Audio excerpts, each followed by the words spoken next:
Hello! Hello, everybody. What's up? I just ran to my desk because I forgot to fill up my water bottle right before starting, and so I'm a little out of breath. Normally, I have my Twitch window on the side so that way I can see the chat. All right. So, you might have noticed I finally hit Twitch affiliate! Hey! Thank you so much for subbing, friends. I don't fully know how it works. I'm still kind of figuring it out.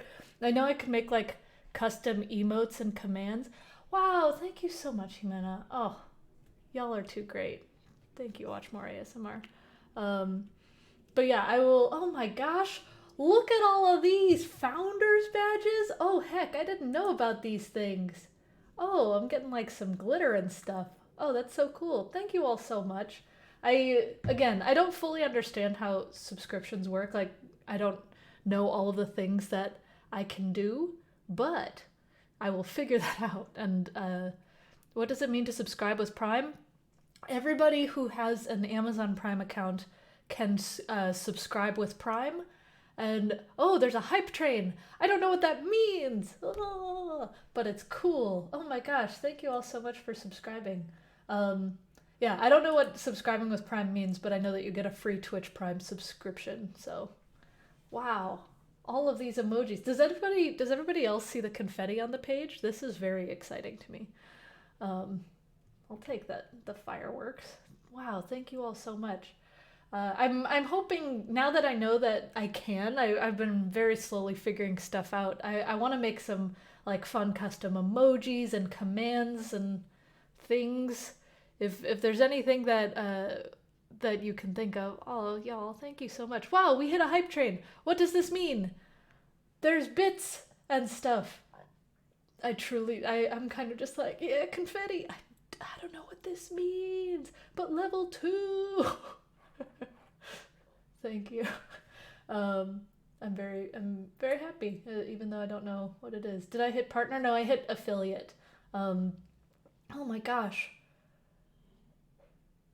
Wow, this is so fun. I genuinely don't. Oh, you get special emotes and stuff. Okay, cool. Yeah, I was thinking it might be fun to add like fun little apps and things where if you subscribe, like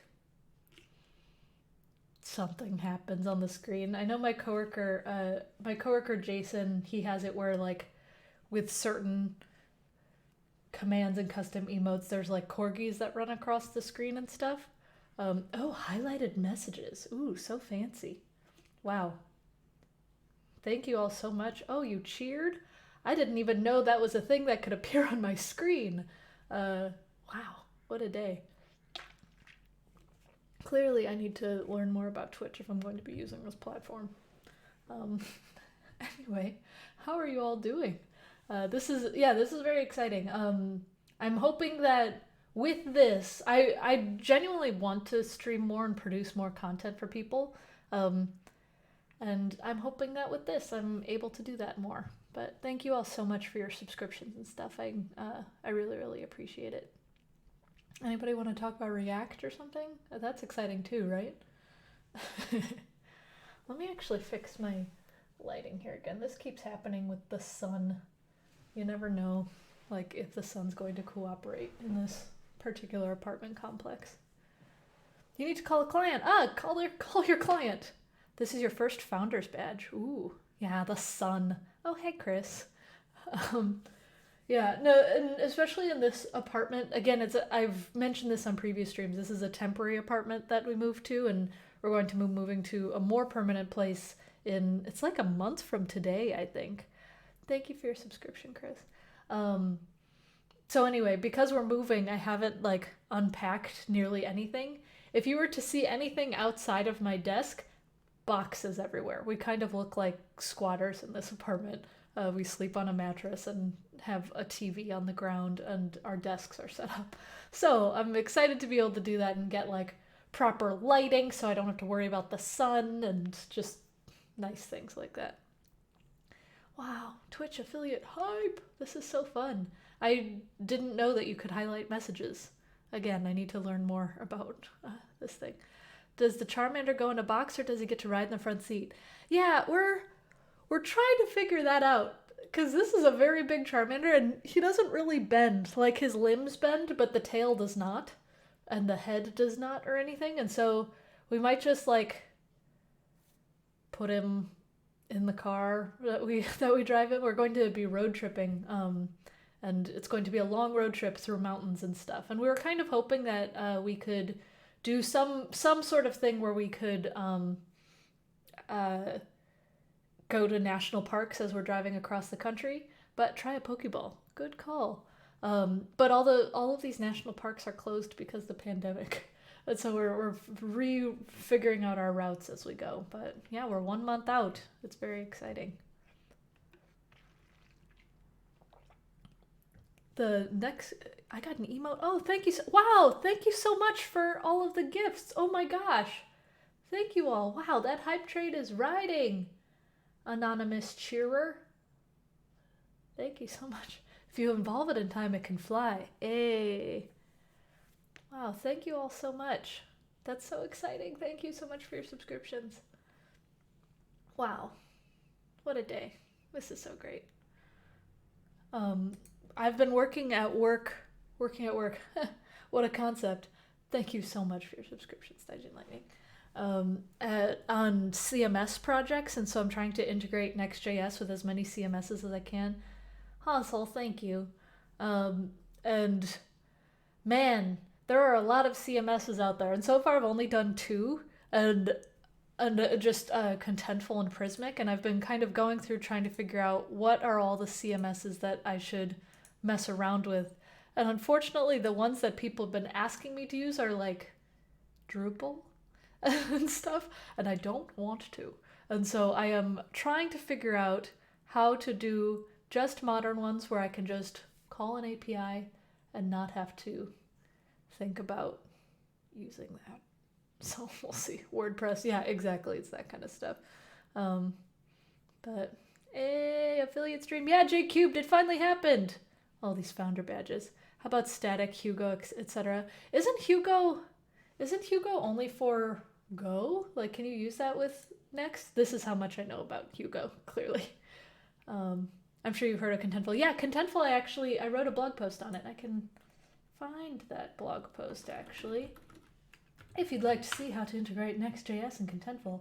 Contentful was a very nice one to start with, and I think it spoiled me because it was very easy. Let's see, there it is. I'll post that link in there.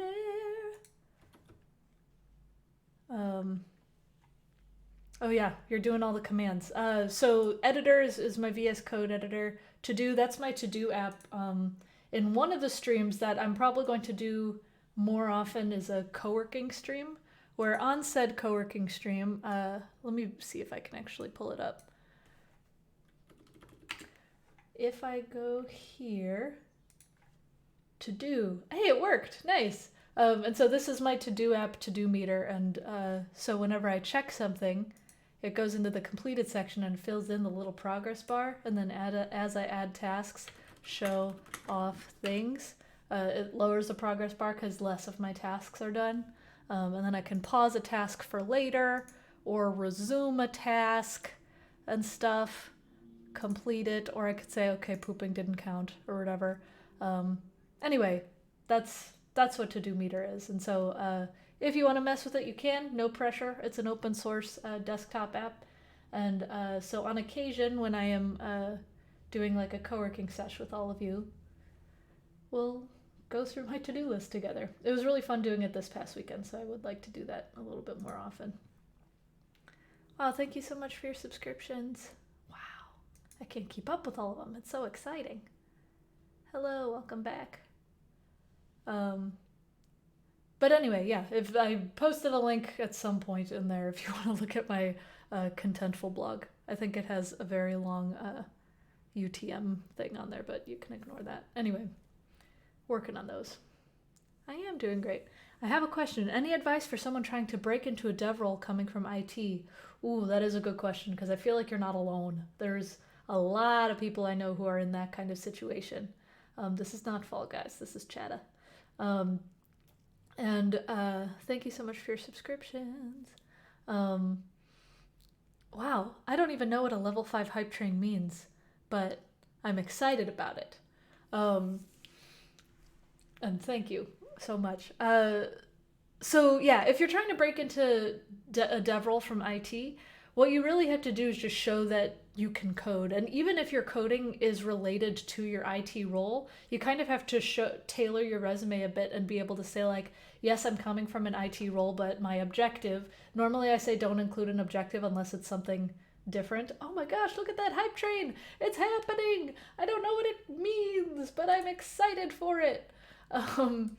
If you do that, oh my gosh, there's a 10-second countdown. I'm sorry, I'm so distracted. There's just so many beautiful colors and it's hype train. Oh my gosh. I've received a level 4 hype train emote. Can I click that button? Choo choo hype blob. Oh, that's so funny. Thank you all again so much. This is a blast. But yeah, you unfollowed because no beard. No, I'll grow it back.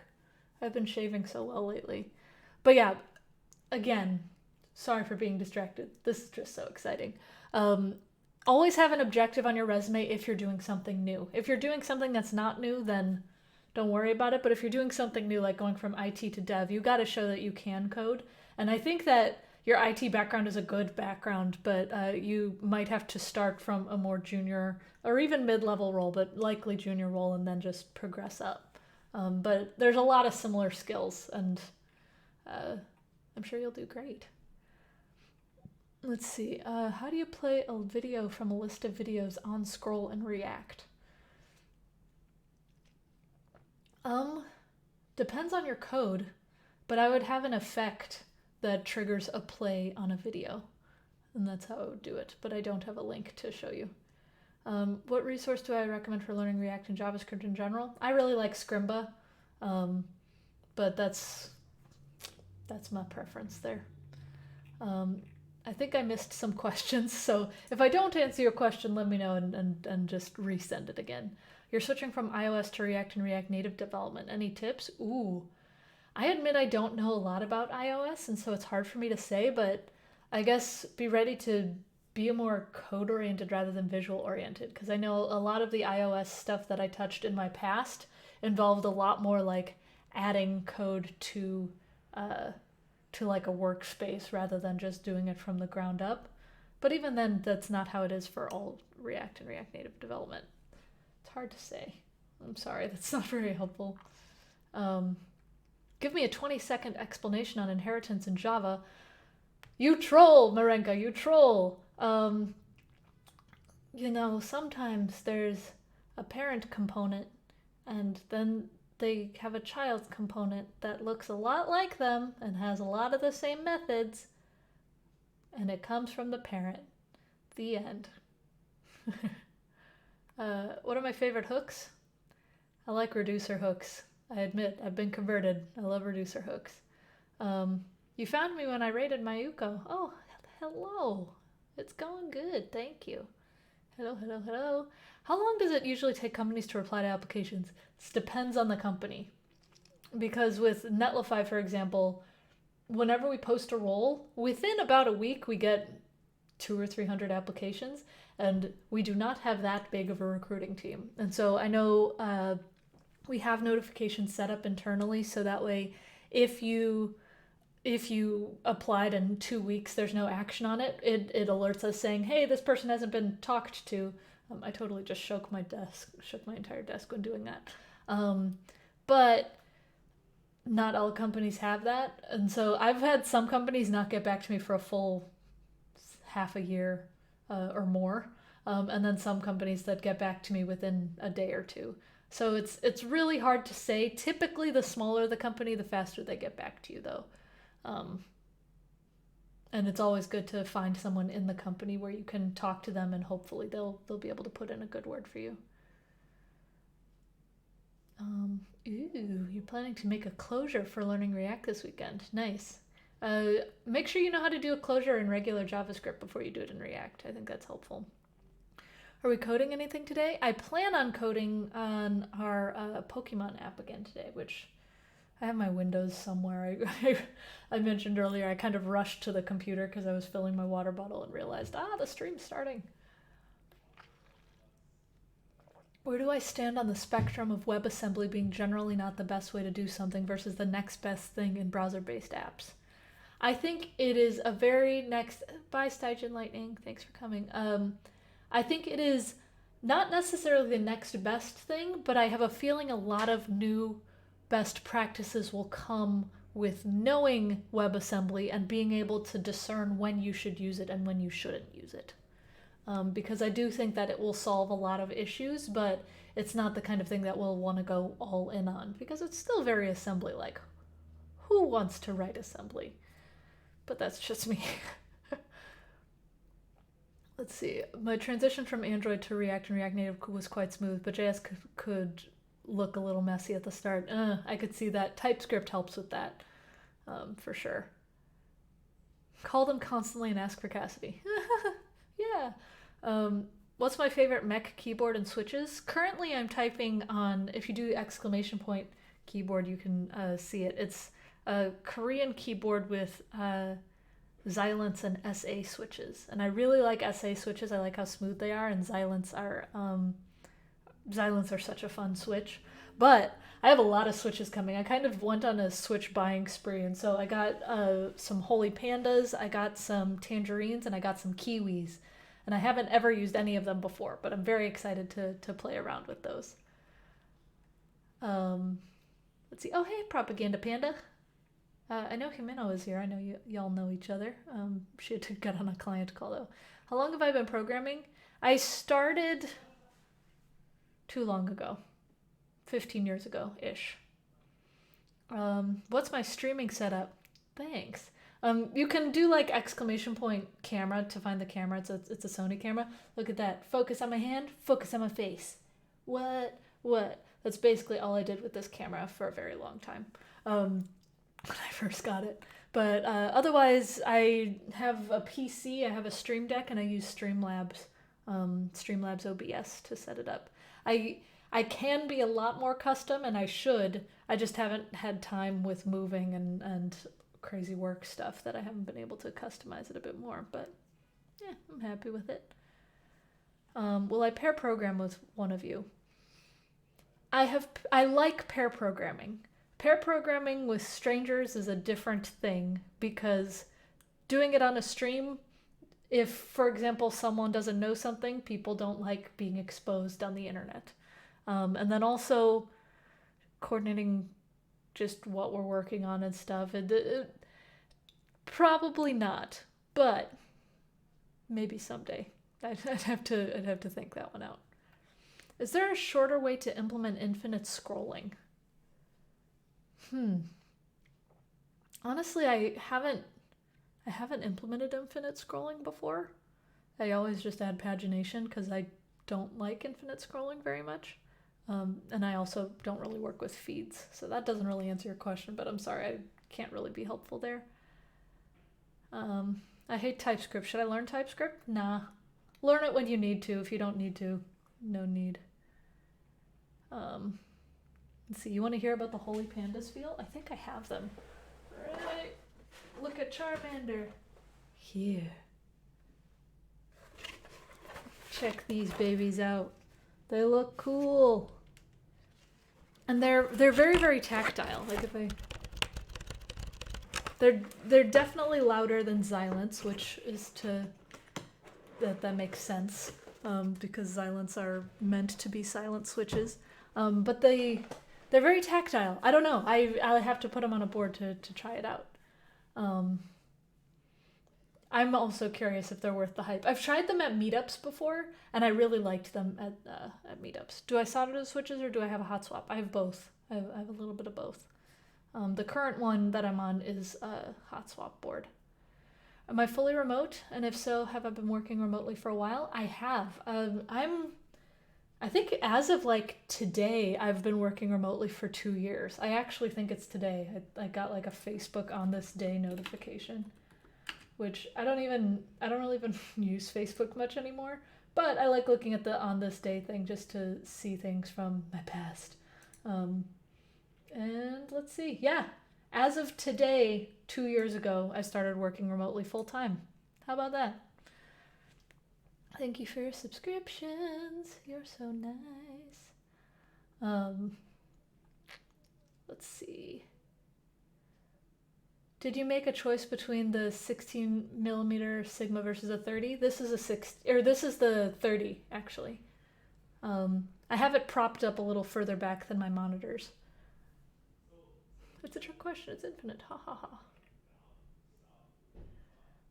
Any sites I use to keep up with the latest things in the JavaScript and React world?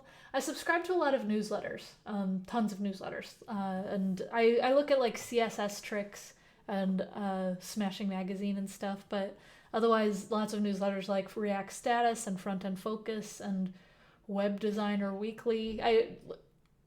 If it's a web dev newsletter, chances are I'm subscribed to it. Let's see. Do I like my 67Gs islands? Yes, I love them. They're my favorite switch. Which, hey, maybe I'll be swayed by some of the other ones I've gotten. We'll see. Here, I'm coming from the Angular side. Will it be hard to apply to a React job? Any tips? Experiment with React, because I know quite a few people who switched from Angular to React, and there are some similar concepts for sure. But you definitely you have to get in the mindset of React. And I think you'll be able to handle it just fine because a lot of it is just JavaScript, but it's practice a little bit. Do I enjoy working remotely more? I love working remotely. I kind of spoiled myself. Like I do miss having like snacks in the office and hanging out with coworkers on a couch and stuff, but I love working remotely. I'm spoiled. I have really white teeth. Thanks. I brush them. Do I also work on back-end development or 100% front-end? My current role is grand majority front-end. I've touched some back-end things, but grand majority front-end. I've had back-end engineering roles before, but I prefer front-end. Is it valid to have a hook return another pre-configured hook? Yeah, that's what hooks are. Hooks are just JavaScript functions that use React hooks. What is Node.js in 20 seconds? JavaScript for the back end. Few seconds. Bye, Propaganda Panda. Switching from dependency injection on Angular to React is hard. I see. Yeah, I think it'd be worth to switch it. Yes, why are your teeth so white? I brush them, fam. And I also have a beige wall behind me, so I'm sure there's just not a lot of white in the screen, so they just look particularly white. I'm glad they look white though, because I just had some red pasta right before this. Let's see. Have I used AWS services before? Yes. Yes, I have. That's all I have to say on the subject. It's a Streamlabs filter. No, Chris. Psh. Yeah, there's a Charmander behind me. I love my Charmander. Oh, I'm gonna drink some water actually. I've been talking. I've had quite a few meetings this week, and I can feel my voice is getting a little rough. When I was teaching React workshops, I got pretty decent at taking care of my voice and like knowing when to put in a cough drop and knowing when to just be quiet for a little while so I could rest it. But I haven't done it in a while, and so now just I feel it. I've lost my touch for protecting my voice. What's my favorite Eevee evolution? I really like Vaporeon. Water types are probably my favorite type of Pokemon, even though I got a Charmander behind me. What do I think of Mithril? I haven't used it a ton. I actually first heard about it from my father-in-law. He uses Mithril, and he used it on one of his jobs. It seems cool. I didn't have any particular complaints about it. I didn't realize it was named after a Lord of the Rings thing until recently, so that's kind of fun. But I haven't used it enough to have a really good opinion on it. Have I tried using clicky switches on my main keyboard before? Yeah. I have one of my main in the rotation packed away. I've been just using this one while we're in this temporary apartment. Yeah, I like a good clicky switch. I really like box whites, Kale box white switches. Those are really fun for gaming. If you don't have your mic on, of course. But it's fun to be just like, I'm shooting and stuff with those ones. uh, what service can I use to deploy my website and then that can hook into GitHub for auto deploys that merges to master? Netlify. Does Netlify allow me to do open source? Yeah. If you look at my GitHub graph, I'm kind of proud of it. I've got a decently green GitHub graph lately. They're happy to let me do some open source work, which is nice. Have I seen the new Vaporeon plush at Build-A-Bear? No. Build-A-Bear. What? That's so cute. Dang. That's pretty adorbs. Yeah, I feel like if I were to... Oh, man. Wow, they have Jolteon, too. It's hard to decide. Do I like Vaporeon the most? I don't know. Vaporeon is the most useful in battles in Pokemon Go for me, at least. This is the first time I've watched a Twitch stream. Guess I was living in a cave or something. Yeah, I guess you were. I kind of still live in a cave myself. I'd love to start my own Devi newsletter, but I don't know if my following's big enough to start one. Don't worry about that. My following was not big when I started my newsletter. And I had a decent number of followers, but it was still, I think I had maybe 2,000 or 3,000 followers total when I started my newsletter. And for a really long time, my newsletter was maybe 100 people. Now it's a lot more.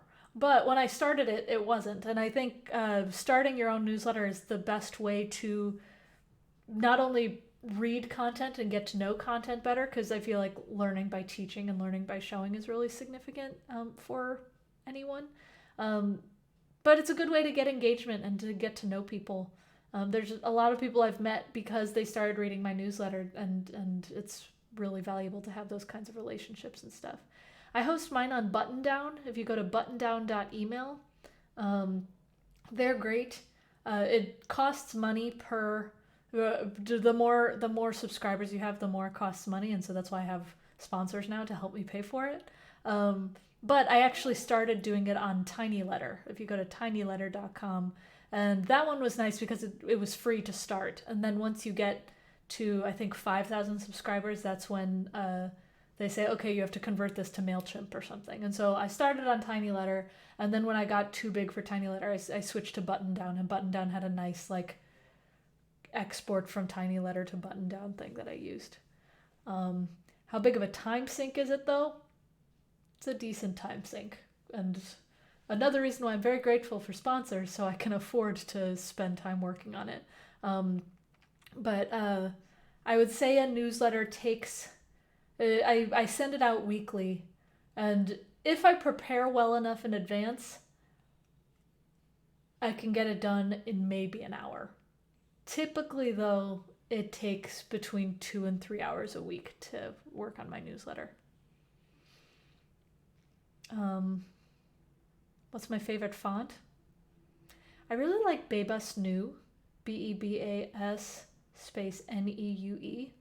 It's a nice font. I like it. I like a good classic Helvetica New as well. Let's see. Are your streams a part of my Netlify gig, or do I do them on the side personal time? A little bit of both. Luckily, my team is incredibly flexible, and so they knew that like one of my personal goals was to stream more, because I really like this way of interacting with the dev community. And I code a little bit and deploy stuff to Netlify. And so if I can show that Netlify is a decent dev experience and interact with the dev community and stuff, Netlify's happy that I do it. And so I'm grateful to them because it definitely is a personal leaning stream, but they are a good place to work for and are very flexible with that kind of stuff. Can GitHub Actions do stuff sort of like Netlify? Yeah, you can do a lot of the same things. What am I using to send out my newsletter? Buttondown.email. I tried my to-do app. Can you add topics so you can sort by them? That is a highly requested one. I admit I was thinking about expanding it a little bit more because I really like how simple it is. I like that it's just a regular to-do list as if I were writing it in a notebook. But people like more complex to-do lists. And so I'm kind of trying to figure out how I would expand it while still allowing it to stay simple if I wanted. Like maybe adding feature flags or like include categories, include this, include that in checkboxes or something. I don't know. I'm still noodling on it because maintaining this is a decent amount of work, and when I take breaks from it, I'm like, oh, it's nice to not have to work on it, but then it's nice to add features, so we'll see. Is there an area of development that I tried and discovered wasn't for you? Anything with C and C++ and embedded systems. I just not a fan. I don't like messing with hardware things, and like I do sometimes. Like I actually have quite a few like Raspberry Pis and stuff, but gosh, I am not a fan. And it's a shame because when I'm programming my keyboards, I do have to touch C a lot of times to flash it if I'm not using the QMK framework or firmware and or a GUI or something. But gosh, I don't like C. C is just, I never want to deal with references and pointers again. That is just not my idea of a good time. I don't mind back-end development, but I prefer front-end. How do I balance my job, newsletter, streaming, etc.? Lots of lists, to-do lists. And one thing that I don't necessarily recommend to everyone, but it's some advice that a friend gave to me when I was first going to college. She said, sign up for more things than you think you can handle. Because when you do that, you're kind of forced to handle it because you have to be just like, okay, well, I have to get my homework done now because I have to go to this club later, and then I have to help out at the TV station then, and then I have to help out with the newsletter or the newspaper. I joined lots and lots of clubs in college. And by doing so, you get very good at just time management and stuff. And so for myself, even though I don't have the best time management in the world, by signing up for a lot of things and giving myself deadlines and stuff, I'm able to manage my time better. And again, this is not for everyone. I don't want you to burn out because I have burnt out way too many times. I feel like I've been very close to burning out lately even. But I like doing a lot of different things, and I know that I am young now and won't have the energy to do a lot of different things later, and so I try to do as much as I can now. And it involves lots of to-do lists, for sure. I love the simplicity compared to others. The only thing I would like is the ability to reorder items. Yeah, I've been thinking about adding like a drag and drop thing to rearrange them, so that makes sense. To-do list is written in React, just regular React and Electron. I've been thinking about separating out the React part from the Electron part and having separate repos, and then making different types of apps for it. So like having the same thing, but also put it in a Chrome extension, or have it or as like a menu thing or something. I lots of plans that I just need to get to at some point. Ever use Rust? I have not used Rust, but people love Rust. When are we going back to Shabarina? Wait a minute. Foo, that's you. What up, friend? Shabarina is a hot pot place in Seattle. It's great. Lizzie, wow, thank you so much for the raid. Hello. Lizzie Pikachu is great. She's over at Twilio and she's awesome. Hello, hello, hello. You dealt with C and C++ in college. Yeah, it was rough. Oh, I'm good at signing up for too many things, so going in the right direction? Sure hope so. Yay, thank you for cheering. Again, I don't fully understand what that means, but it's very exciting. Is a regular remote different from pandemic remote? Yes. The world is very different right now. I know for a fact I'm not as productive as I would normally be, just because I'm not able to do the things I normally get to do outside of work. And so I don't know, it's pandemic remote is very, very different. If you've started working remotely in the pandemic, I'm sorry. It's normally a lot better than this, I promise. Have I ever done machine learning engineering? Yeah, a little bit. Yeah, I worked at Clarify, which is an AI startup. I was early on at Clarify, and I got to play around with it a little bit. The back end was in Python, and they did some stuff in Go for the API, and then the front end, which I was more on the front end side when I joined. That was JavaScript React stuff. But yeah, machine learning's cool. It's not really for me. I've decided I like it and I generally understand the concepts of it. And actually, my sister specializes in it over at Facebook. She's doing that at Facebook. But yeah, it's not for everybody. It's not for me.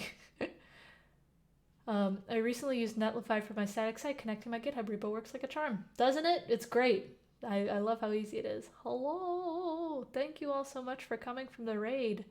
I appreciate it. Pog raid. Yeah. My productivity is trash right now. Same. Before times working from home, now times living at work. Ugh. Yeah.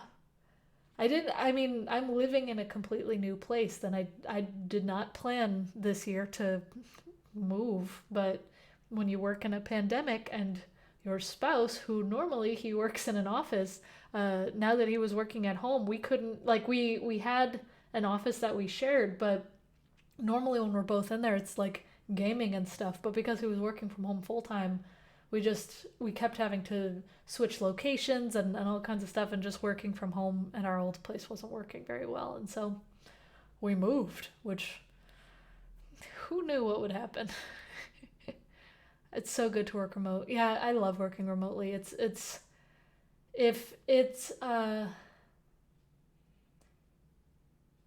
have a feeling that the world is going to shift a lot once the pandemic is over, and it's not, all the warnings are gone and everything. I'm very hopeful for that new world, but it'll definitely be different. And I'm hoping that a lot more companies are open to working remotely.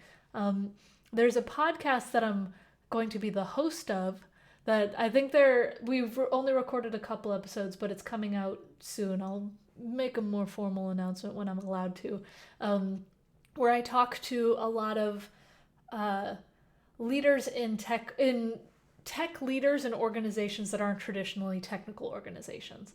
And so like a natural gas company CIO and different people like that. And one of the people that I spoke with was talking about how a lot of the innovations that we've seen in government have been like 10-year accelerated changes that would have normally just not happened. But because of the pandemic and people being forced to work remotely, people being forced to have council meetings, city council meetings remotely and stuff like that, because of all of these changes in the world, stuff has been forced to advance a lot faster. And so I do think that there are some good things that have come of it, as much as it's terrible and sucks and is devastating. And so I'll be curious to see if that kind of acceleration stays the same, or that velocity stays the same, or if we will kind of try to go back to normal, but it'll be a new normal for sure. What would I do differently if I were to start over in my career? I don't know. I've been happy with the things that I've done. I might have not worked for a certain place, but besides that, that's more middle of my career. But for starting over absolutely completely,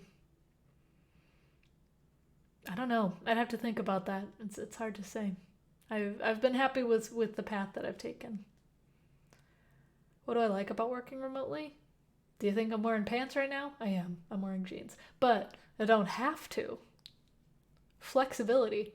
For a fully remote company, I like it when a fully remote company is able to act like it. And so, for example, there's a lot of people in my company who are parents, and in the middle of the day they have to take care of their kids, and so they work late in the evening. And having that flexibility, I think, is so important for people to have a life outside of work and to be able to do better work because they're able to take care of their life. I sold my house during a pandemic. I did. We closed yesterday. I honestly don't want to go back to work. I like to go to the office, but traffic is a huge turnoff. I know, right? A 1-minute commute. You can't really beat that. You've been using my template for your personal website? Ooh, what template? I blocked links, so you can break it up or something if you want.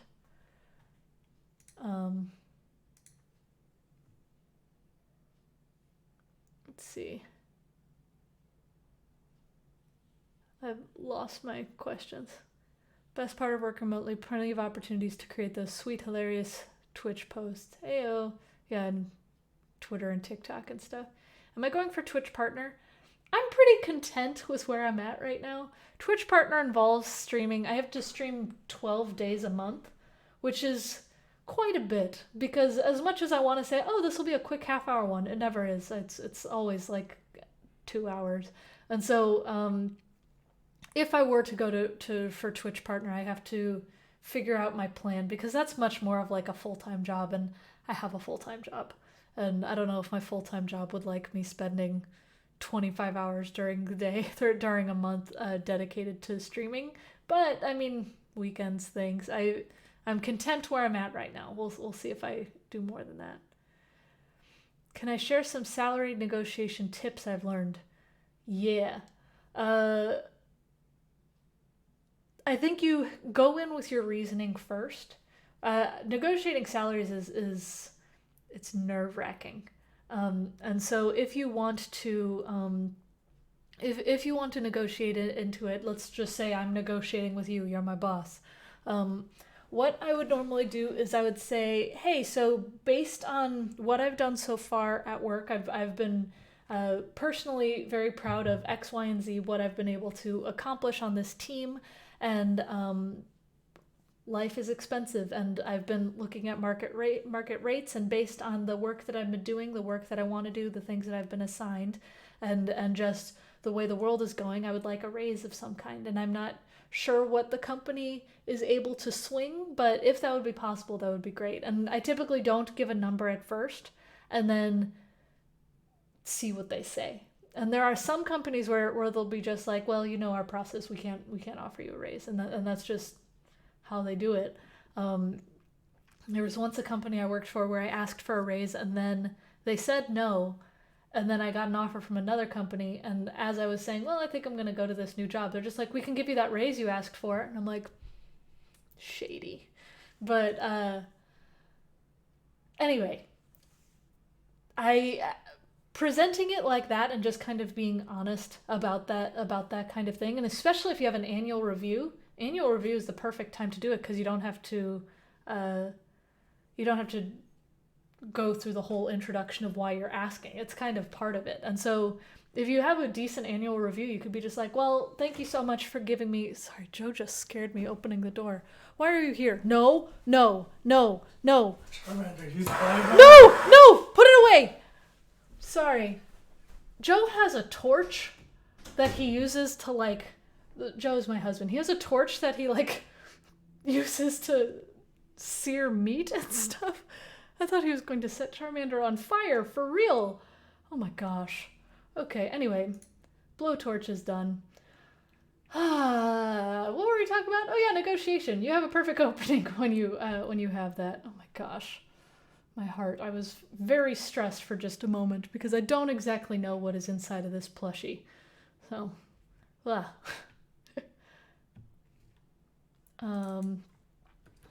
see. Totally lost where we were there.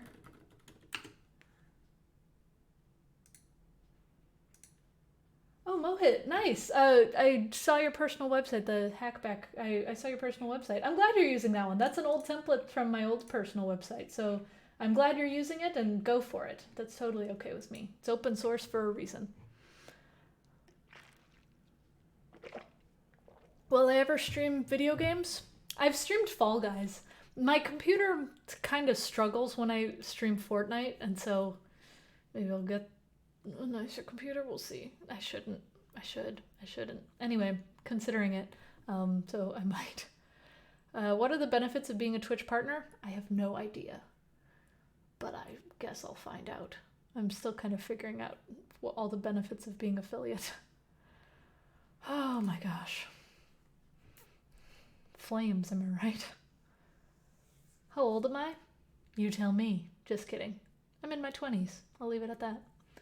What computer am I using? I'm using one that we built. I say we because my husband helped me because I ruined things. But I got a new motherboard recently that I'm really happy with, and it has a lot of like Thunderbolt ports and stuff, and it's nice and powerful. But I think I might need a new CPU or graphics card. We'll see. We'll think about it. I don't know. I should. All these subs and bits. Yeah, I know. Maybe I should. Most important part of partner is more emote slots. You get me. I could do a video game stream of me playing 2048. Anyone play that recently? What are my tips on progressing in a company if you've already been there for 5 years? Have you changed titles or anything since you've joined that company? Because that is a thing. Sorry about the link blocker. Wait, can I make it so subs don't have their links blocked? I bet I could. I don't know how that works. I'll try that on the next stream. Anyway, depending on where you are in the company, you should be progressing if you've already been there 5 years. You should think of every single year at the company that you are there, you should be at some percentage of the way to the next promotion. And so for more junior level roles, those promotions come much quicker. And then for higher level roles, for me, for example, I know I'm not going to get promoted for a while just because I'm at a point where the next level is going to be at least 3 years down the line. And so it's depending on the company,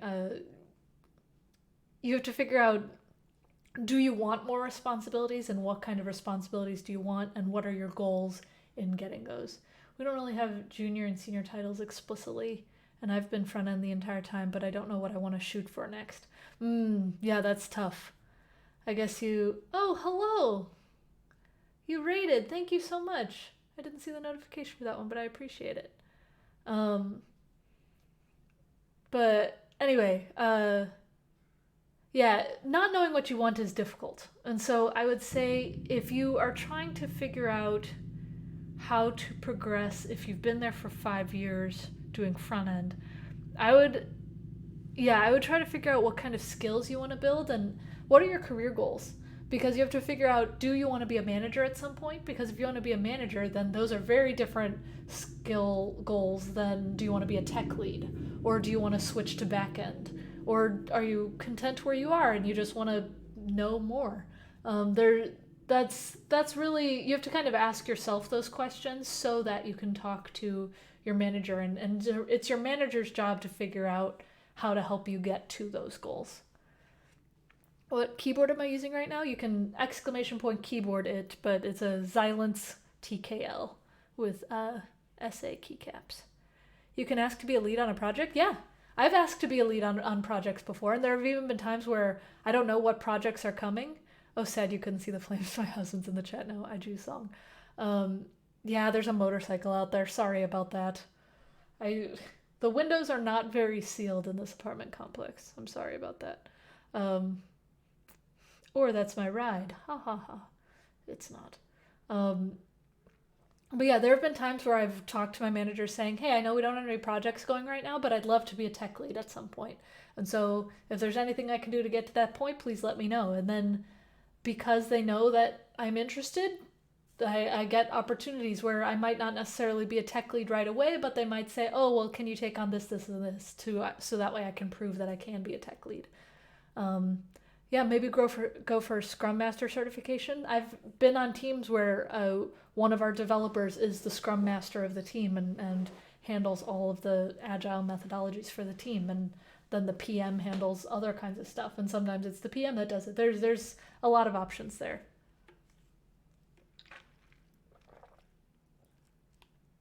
Joe, please don't do the flames again. Burn the Charmander when she gets to 6,000 followers. No! I love my Charmander, Chris. I don't want it to burn.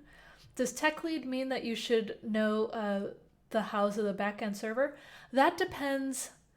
That depends on the team, and depends on the project. Because I've been a tech lead on teams where I didn't need to know any of that. I just needed to make sure that these front end things worked. And once that project was done, I was done with that.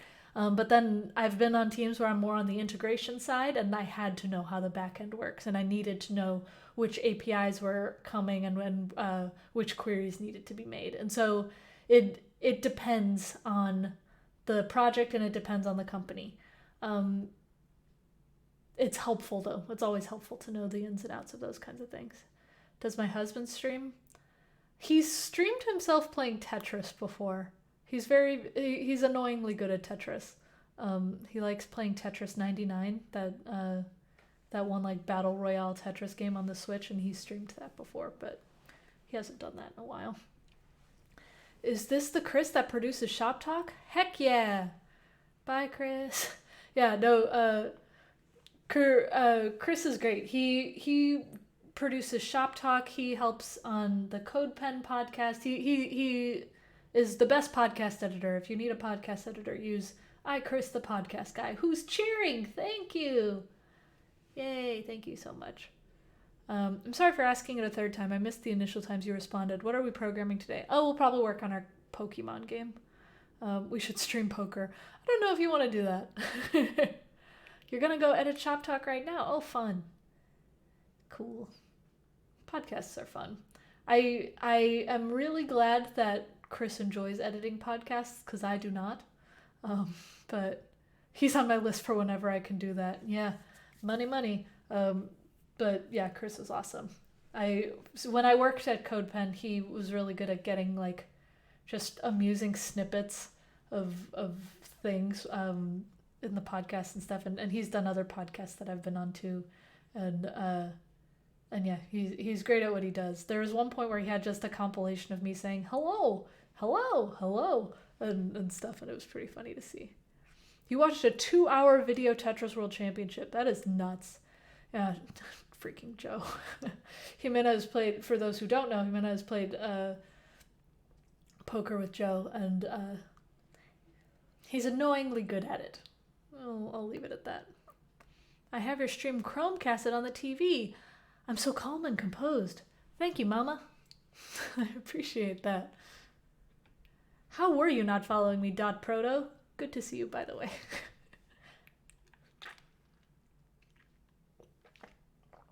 How would you go about reading code, like a whole GitHub repository? So if I'm jumping into a brand new project and they're just like, fix it or whatever, what I do is I start with seeing like, I try to figure out, okay, where can I find a thing that I can see it's directly affecting something? So if it's a web app, for example, and I see that if I click a button, there's an alert that comes up or something like that, I will look for the text of that alert and see where it is in the code base. And then I'll be like, okay, that alert comes from this component. That component is a part of this event emitter. I don't know, something like that. That is a part of this, that is a part of this. And I kind of try to do that with multiple individual things on an app, that I can play with the actual part of it and then see how it works in the code. And that's how I kind of start with approaching the code base and getting to know it a little bit more on how it works from a user perspective. And then once I'm more comfortable in that regard, then I start looking at, for example, tests. Tests are a really good thing to look for, because that's like how the app should work.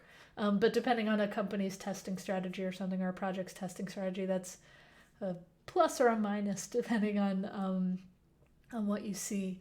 But yeah, that's generally how I approach it, and then from there I dive in. I've been helping a friend refactor something. I actually have to finish that. Oops, I forgot. Anyway, I've been helping a friend refactor something, and it's a giant file, and they're like, hey, will you help break this up? And it's like a 3,500 line file, and there's so many baby components in there and functions and stuff in there where they were just like, refactor it, go. And so it was the exact same thing where I was like, well, okay, this text shows up on the screen somewhere. Let me figure out how it's connected. Okay, that's how that's connected. That's how this connects. And kind of growing until I figure out how the file works and then break it up a little more like that.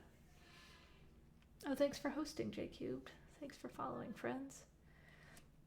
Do I use Figma or any other design tools in my workflow? Yeah, it kind of varies from project to project, just depending on what I have on a given computer. I used to use Sketch a lot, and I don't have a license for that anymore, so I don't use Sketch anymore.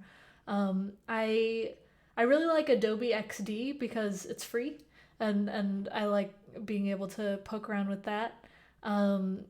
I've also recently been introduced to a tool called Whimsical, and it's just the word whimsical, that app, and it lets you do wireframing as well as like flowcharts and stuff.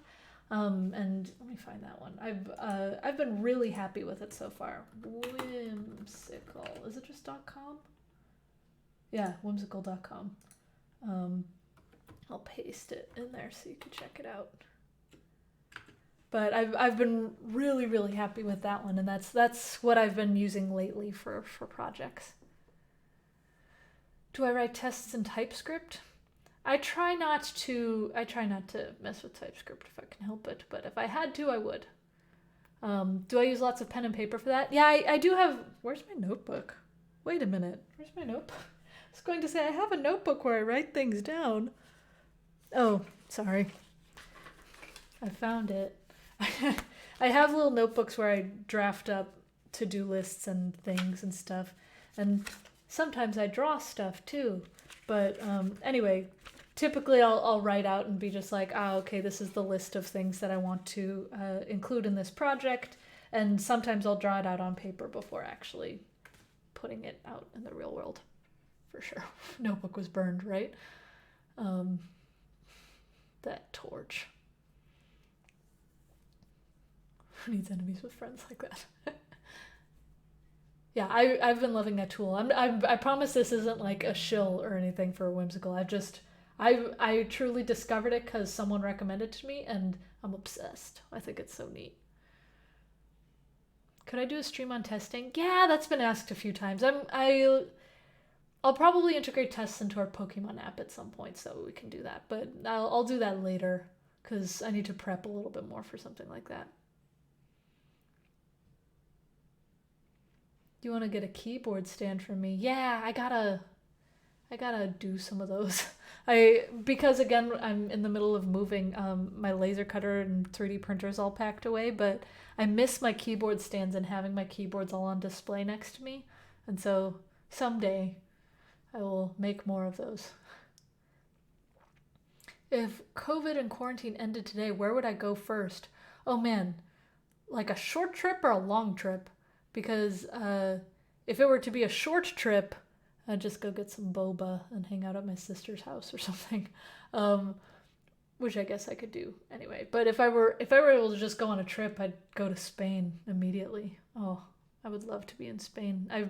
I missed out on 3 trips to Spain this year because of the pandemic, and I am so sad. Is Whimsical comparable to Trello? No, it's more flowcharts and stuff and less to-do lists and Kanban boards. Your 5-year-old loves my ASMR video. I am curious, but you said sorry, no questions, so I'll leave it at that. That's so cute. September is Subtember and subs are discounted. Oh, I didn't know that. Next week. Good to know. I don't know how that works. I should really get to know this platform, shouldn't I?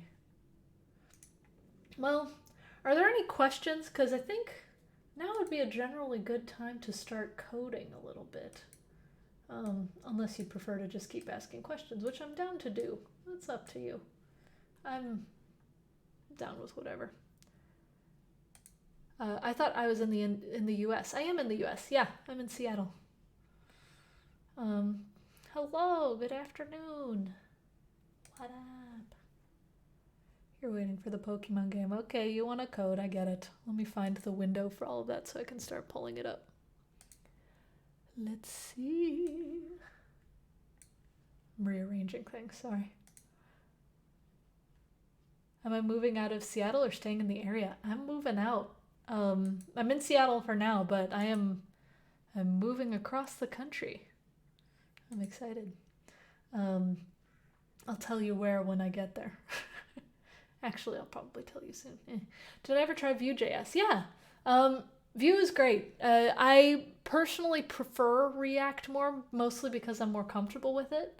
But whenever I've made something in Vue, I've been able to just build it and haven't had problems. Like, what I like about Vue a lot actually is their errors, because with Vue's errors, like, it tells you exactly what's wrong, and so as you fix it, you're just like, oh, that's the problem, and you can fix it without having to go to the docs or anything, which React has gotten better at that with their dev tools, but for a long time that wasn't the case. And when I was first messing with Vue, I was able to get a full application up and running without, like, I looked at the docs for getting started, but besides that, I was able to just go with it.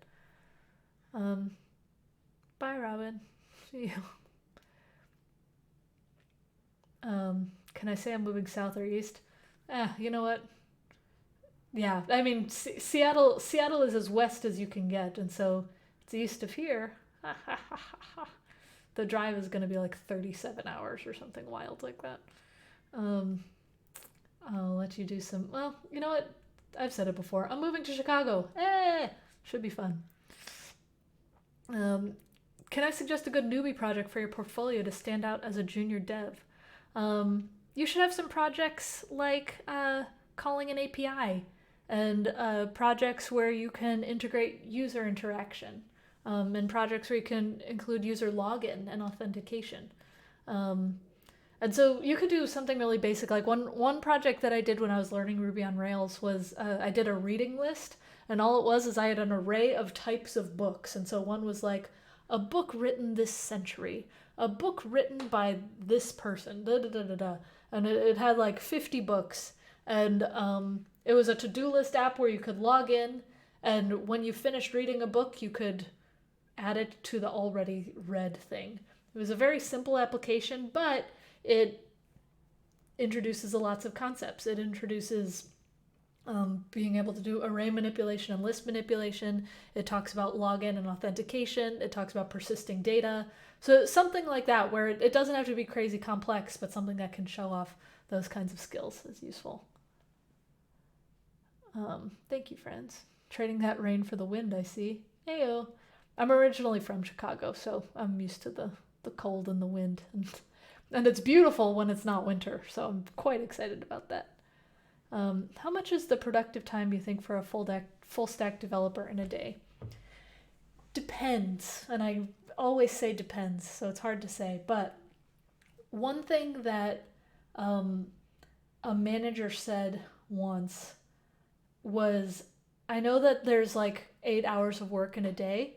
I'm happy if I can get 4 hours of productive work out of you in a day, because then in between there's meetings, there's context switching, there's needing to get food, there's calls, there's all kinds of stuff that can happen.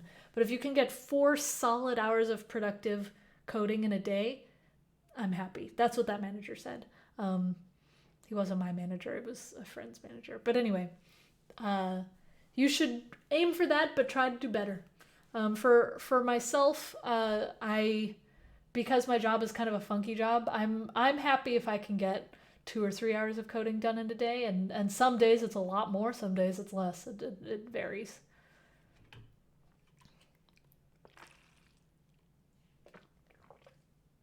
What do I recommend for making network requests? Network requests like fetching data and stuff, because I try to just use like the fetch API, just the straight vanilla fetch API. What software do I use for streaming and setting up such a nice template? This is Streamlabs OBS, and this template is one I made myself. I made the confetti picture, I added my name, and I added the chat. It was about as basic as you can get. How big of a dev team working on all the same projects is too big for your opinion? The way that they describe it as Amazon is a 2-pizza team. A team that can eat, that if you brought 2 pizzas in a room that could finish 2 pizzas and not still be hungry is a good sized team. It's a silly terminology, but I do think that there is such a thing as too many cooks, and it depends on the project, and it depends on the pizza, of course. I typically prefer working on teams that are no more than 6 people, and for a particular dev project. If it's more than that, then that gets pretty massive. All these people talking about finishing pizzas yourself. You get what I mean. I thought those were rainbow rice grains. Sure, that can be it too. Or sprinkles. That could work too. Oh wow, I'd love to have 50% of my day be solid productivity. I'm sorry. They could also be what are those candies, Mike and Ike's or something? Saving leftover pizza for tomorrow's breakfast is one of the greatest joys in life. Leftover pizza is amazing. Wow, I could really go for some pizza. Oh, good and plenty, yeah.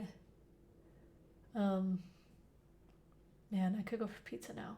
Gosh darn it. I've been watching Gilmore Girls for the first time. No spoilers, but I'm getting towards the end, so I guess spoil away, but please don't. So I've been watching it for the first time, and man, they make pizza look delicious in that show.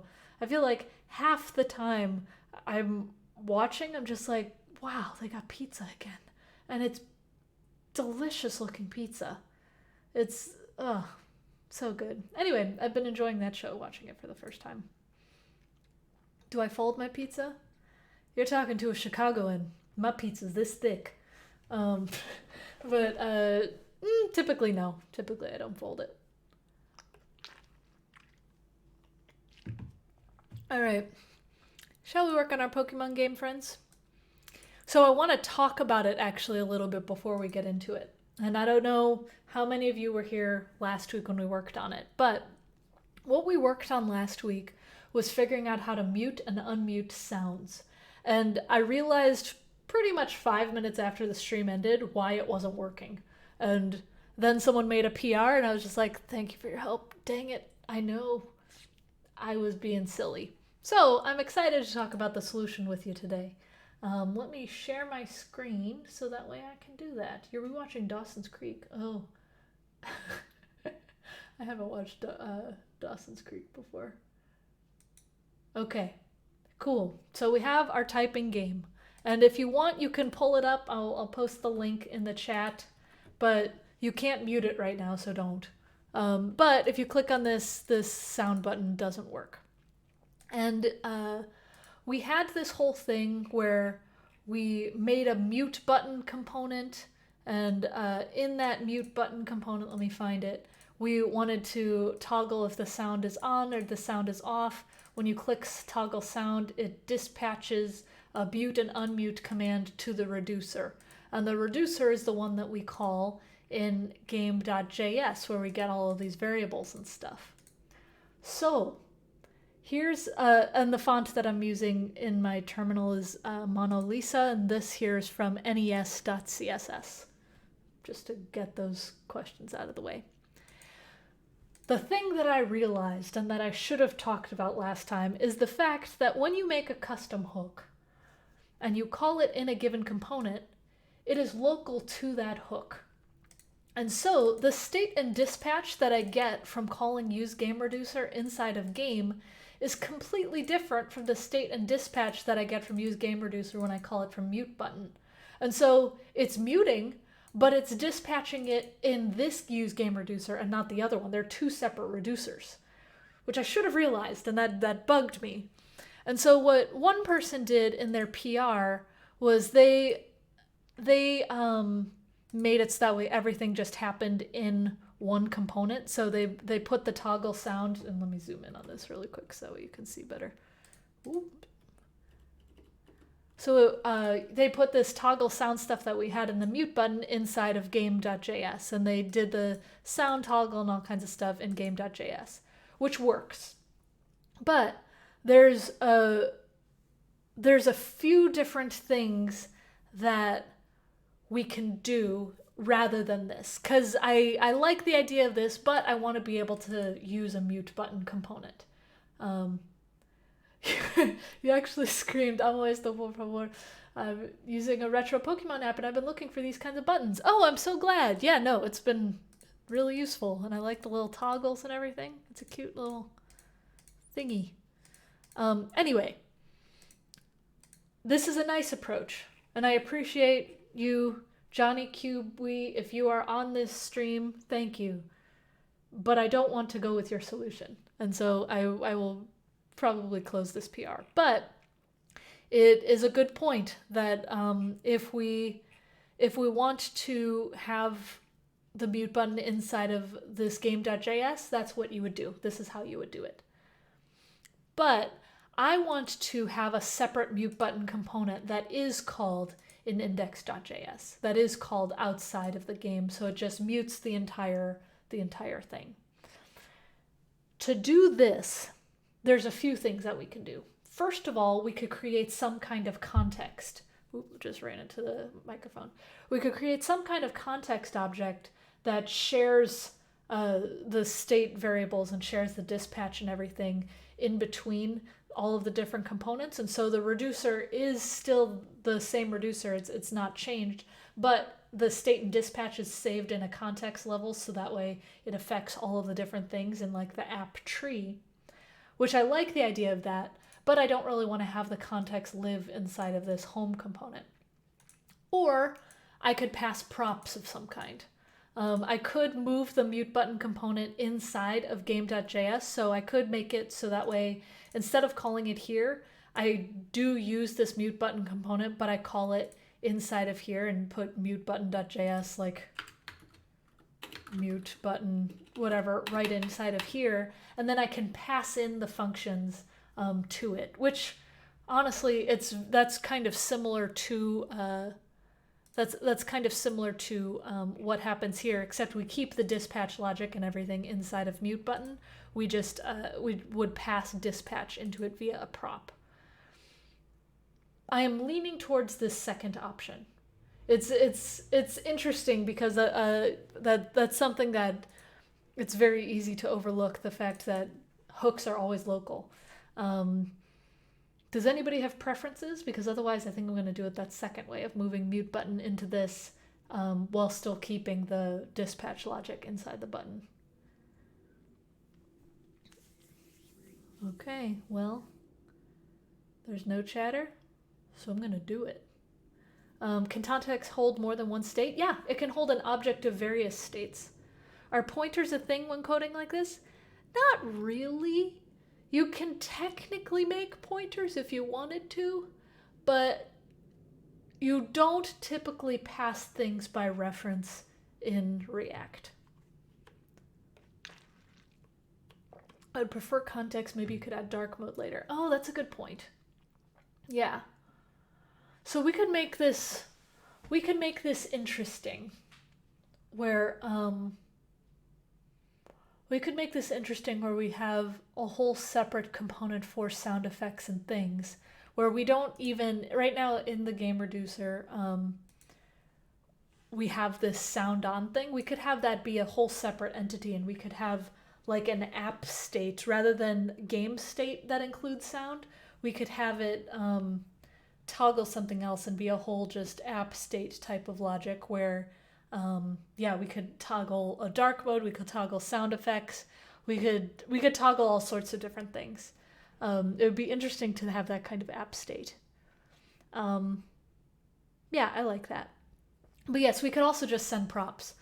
Honestly, the easiest way would be for me to take out this state and dispatch from here and pass in state and dispatch here and do mute button, and then mute button equals mute button, and then state equals state, and then dispatch equals dispatch. That's the absolute easiest way to go, for sure. But if you say something like that whole dark mode thing and everything, let me go back here and go back to where we were. If we do that, then yeah, that involves a much larger refactor, which I'm okay with doing, but it might be a lot to absorb all at once.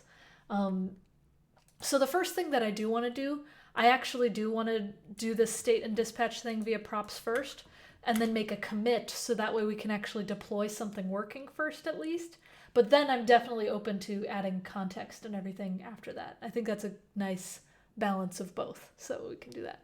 Okay, and then we actually, I don't even think we need to pass in state. We could just pass in sound on here. So we'll pass in sound on and dispatch.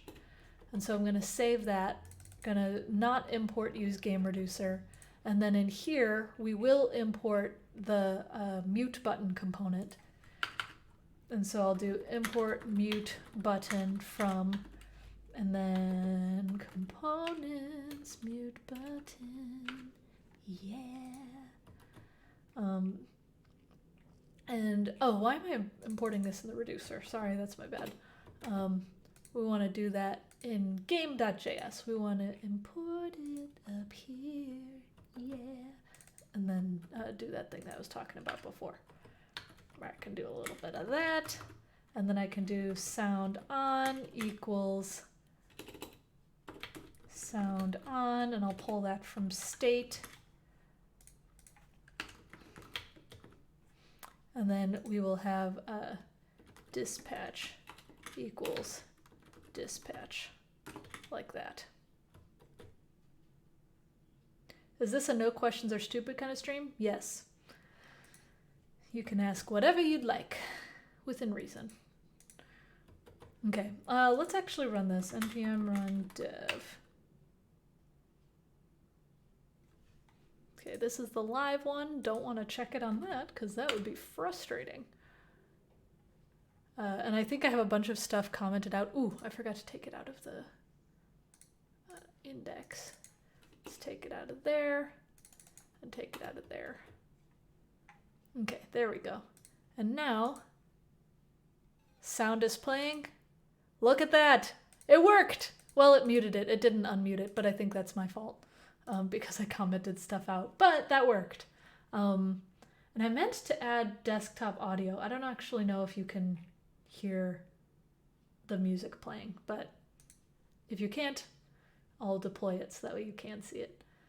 How did the apple fall on Newton's head if gravity wasn't invented yet? Time travel confirmed? Yeah, no, that actually was a time travel thing. We haven't figured out how the time travel happened, but I think it happened in the future for us, and that's why. How much more complex is working with React at a job than what you're doing here?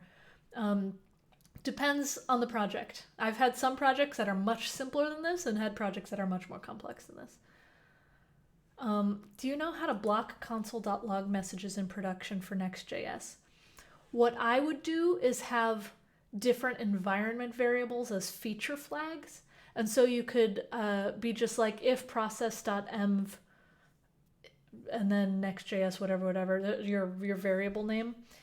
You could do it where if you set that up, then console.log, and then you could be like, if the process if that environment variable is different on production, then don't use it. And so what I would do on Netlify, for example, that's a good question because that's one that I've seen before. Oh, different team. Oops. 1 second. Let me actually show one of, this one, for example. I have in my site settings, environment variables, these ones. And so I have these environment variables that I set up for production on Netlify. And if you're not deploying to Netlify, I think you can do this on other platforms, but I have these production environment variables here. And then on my local machine, I have local environment variables. And so you can make it so that way, if a certain environment variable exists or whatever, log it, otherwise don't. You can also do builds plugin. This is a very specific to Netlify thing. So again, it varies. But we have these things called builds plugins where there's a whole like plugins directory of all the things you can add, where you can add like an accessibility checker and Chromium thing and validate your HTML, all kinds of stuff where it's just an add-on that attaches to your project when it's building. And you can have a builds plugin that removes all console logs from your final build. So that's actually probably a smarter way of doing it, but those are the two ways that I would do it myself. What type of surfboard would allow me to catch gravitational waves? I don't know, but it would have to be heavy. Okay, this reminds me of a team when I was debugging tests and team wrote for an hour. I logged until, oh no! That's funny. What's the best way to make a React app responsive? CSS, baby. That's so cool. Netlify is super efficient. Yeah, no, it's great. Can you also block console errors too by disabling the logging process as well? Yeah, you can do that too. I wonder if there's a build plugin for that.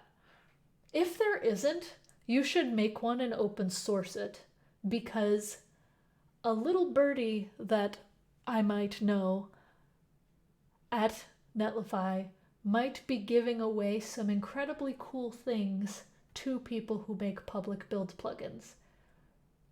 One of those things may or may not be a thing that I helped design that might be very useful for your development process. That's all I'm saying, because I'm not allowed to talk about it. Anyway, let's get back to our code, shall we? Yes, this is a Charmander behind me. But the gift is not a Charmander, no. Can you give me a tip on what code would keep a console error blocker? Let's see, github.com/tzmannix. My coworker Tara is awesome, and she was the tech lead on build plugins and stuff. Dang, Tara, nice contribution, Graph.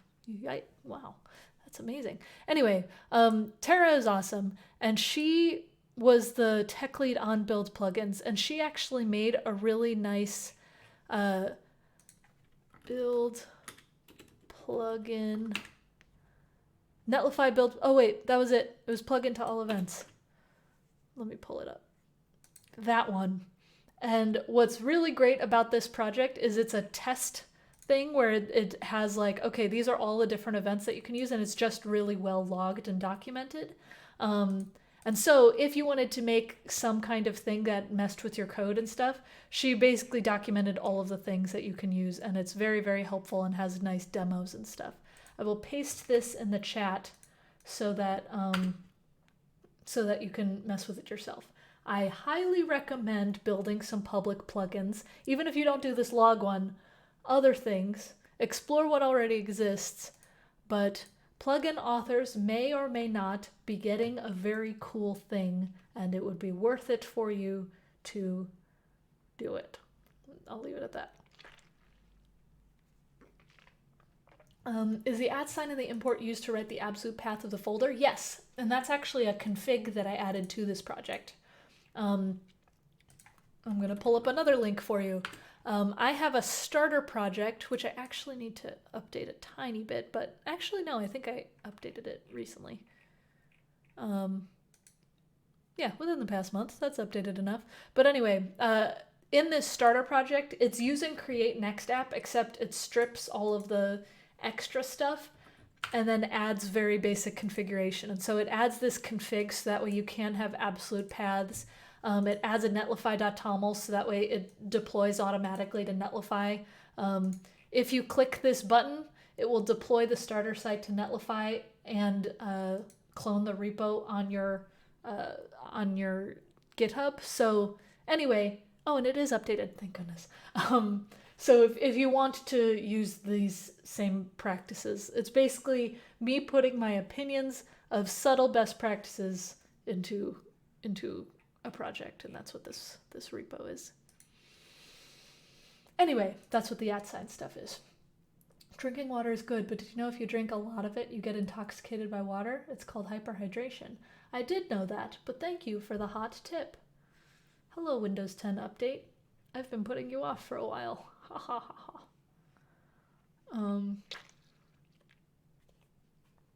Have you ever worked with OAuth 2.0? I have. What resolution is this? I lowered the resolution for the stream, but this is a 4K monitor. Did you know my stream is on normal latency mode rather than low latency? That adds around 10 seconds of latency for the video, so the comments are not synced. It's part of the settings in the channel. Yeah, I've poked around with that. Yeah. I hosted my personal Nuxt site on Netlify. 100% perf and 90 SEO? Dang, that's pretty good. I wonder what mine is.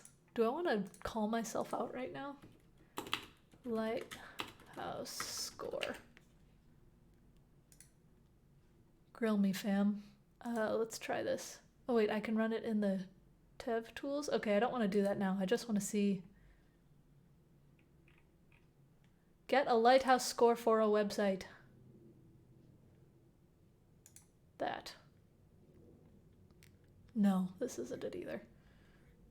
A lighthouse score, there's numbers that test your performance. I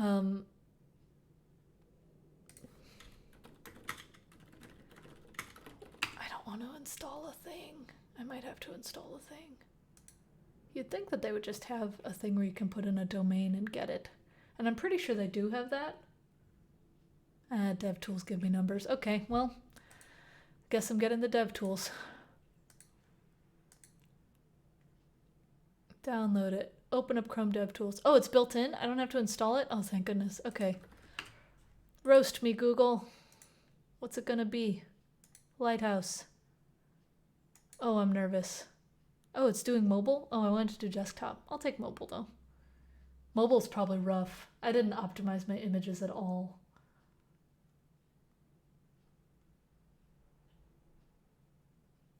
You followed me on Twitter for a while, and your sister really helped me out back when she was at Amazon. Oh, nice. Hello. You bet it's a 78? Oh, come on. A little bit better than that. Why is this taking so long? Last Lighthouse is slow. I'm going to do this on desktop in another tab. Oh my gosh, I'm nervous. Oh, this one's much faster. Hey! Hey! I'm kind of sad about the accessibility, but hey! I'll take it. What? Wow. Look at that. I wonder what I did wrong with accessibility. Eliminate render blocking resources. Oh, you know, I could see that. The way I store my images is not efficient at all. Okay, cool. Well, look at that. Chumbles, you thought I had a 78? Take that. What about this? Oh no. Well, I guess we will never find out what it is on mobile. Oh wait, now it's working. Okay, it was just not working well there. Mobile? You know what? It's still on the 90s mostly. Not as good, but I'll take it. Wow. Look at that go. Okay, well, now I know what to fix. That site I did not build in React or anything. That's just HTML, CSS, and JavaScript. Cool. Anyway, we were working on something, weren't we? Okay. I moved the mute button and I put it over here. I put it over here. I think that's all I need to do. Oh, I need to unmute stuff. Let's see. For unmute, I want to check if the let's see, if the game state, if state.gamestate is started.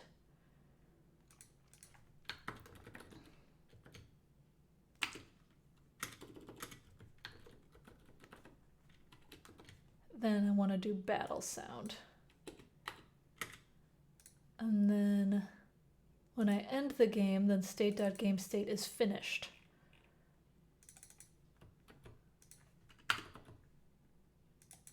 Then I want to do success sound.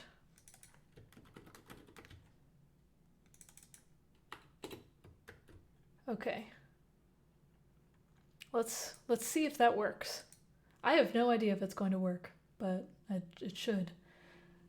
I could use one sprite for all my face photos and position it with CSS. Yeah, I could. Probably should. It's nice and easy to be able to, like, I'll occasionally add or subtract from the face photos. And so it's nice to just pull from an array of photos rather than having to update a big sprite sheet.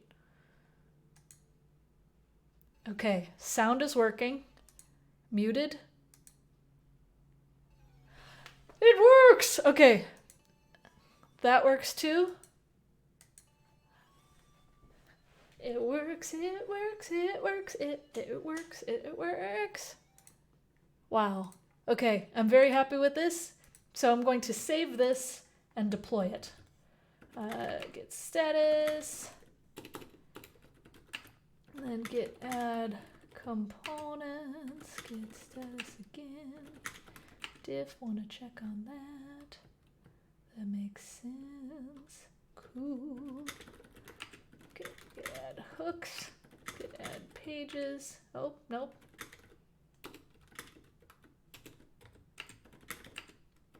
I have to add my aliases in here. Okay.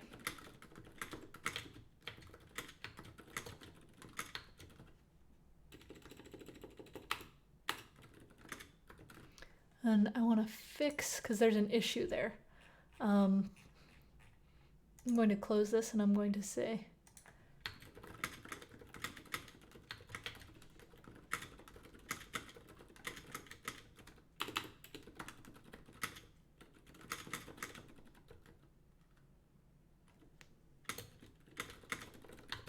okay, closing it.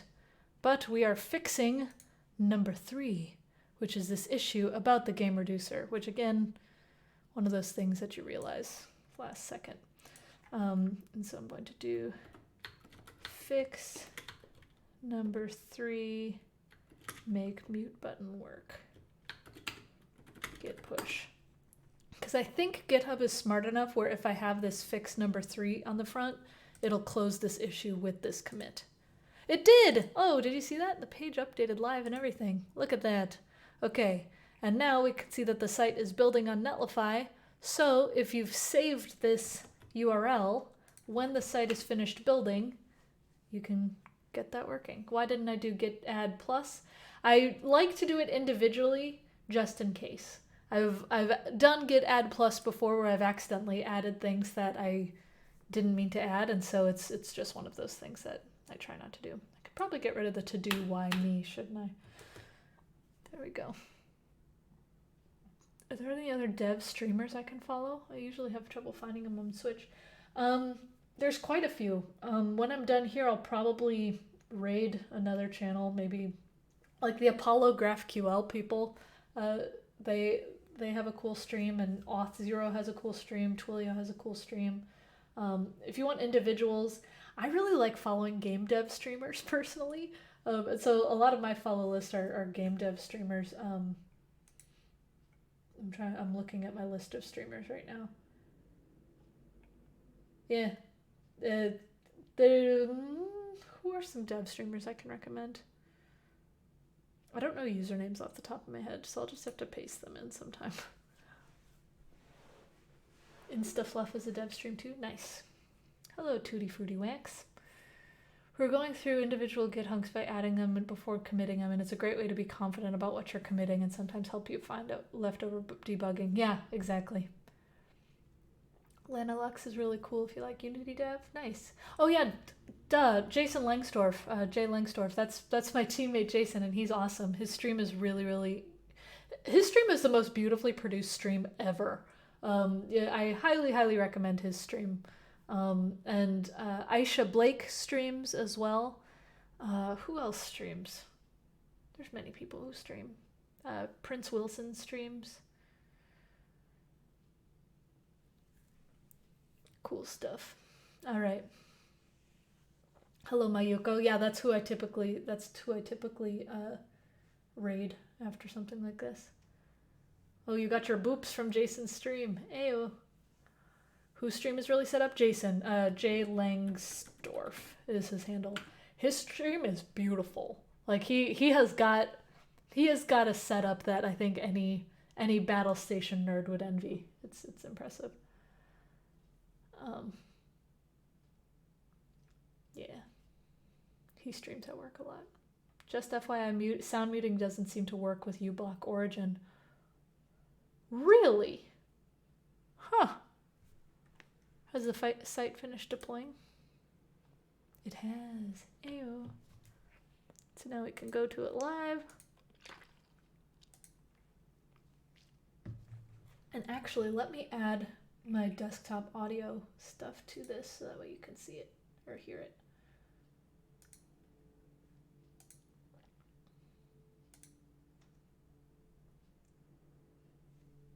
Don't know if this will work. We'll find out. Hey, now you can hear it.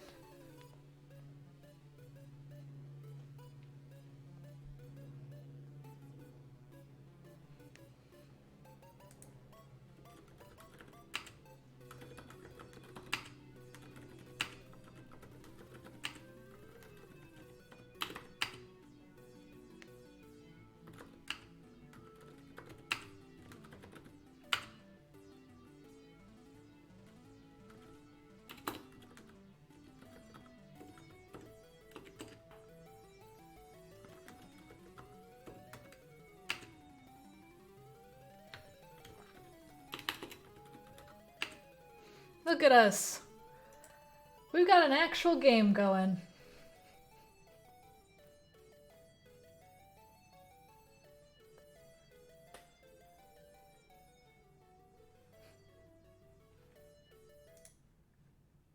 Anyway, I'm very happy with that.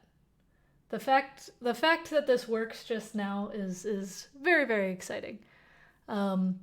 One thing that I did want to add before we get into the whole refactor of everything is I want to add a way where instead of just clicking try again, that we can be just like, all right, that was fun, and not start over where the music starts again. I'm not entirely sure what that would look like though. It'd be cool. This is getting a little wild. It would be cool to have some kind of leaderboard that we could put here, and that's what it would direct to.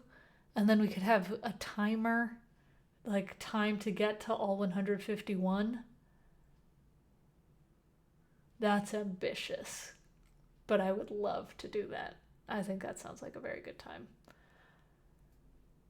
Is there any way I can receive all my emails to any username of my domain name?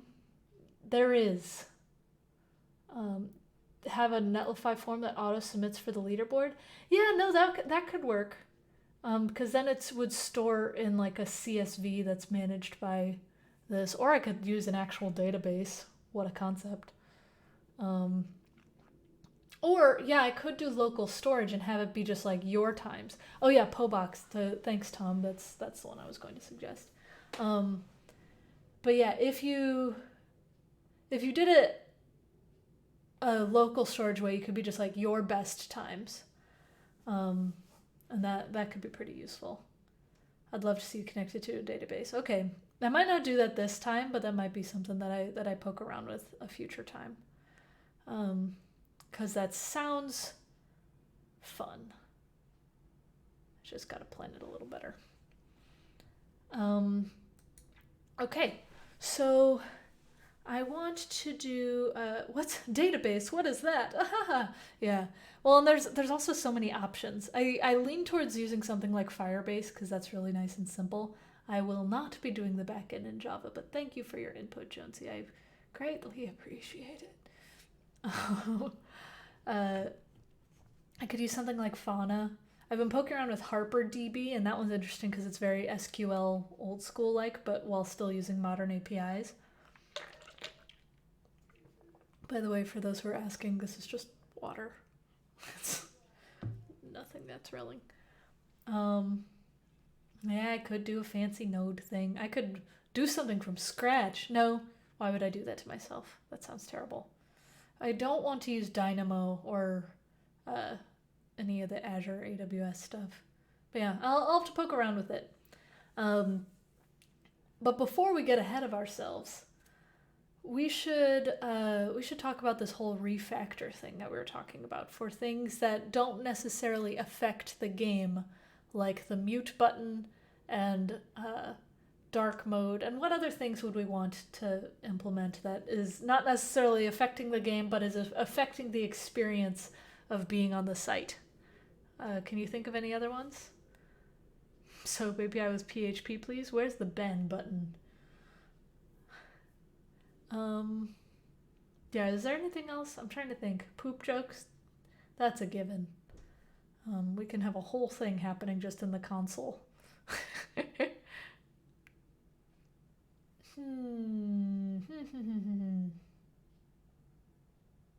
Sorry, I'm kind of just thinking silently to myself. I don't mind PHP, please, no soap. Yeah, we use the less clean thing. Rest. Ha ha ha ha ha. I keep forgetting, I subscribed to this service that does background music, so that way I could have background music on the stream and you could listen to more than just me talking at you. And they had some nice, like, 8-bit music. It's kind of fun, right? It's kind of loud, though. Let me lower it. But I gotta use that more often, right? Even if it's just background stuff.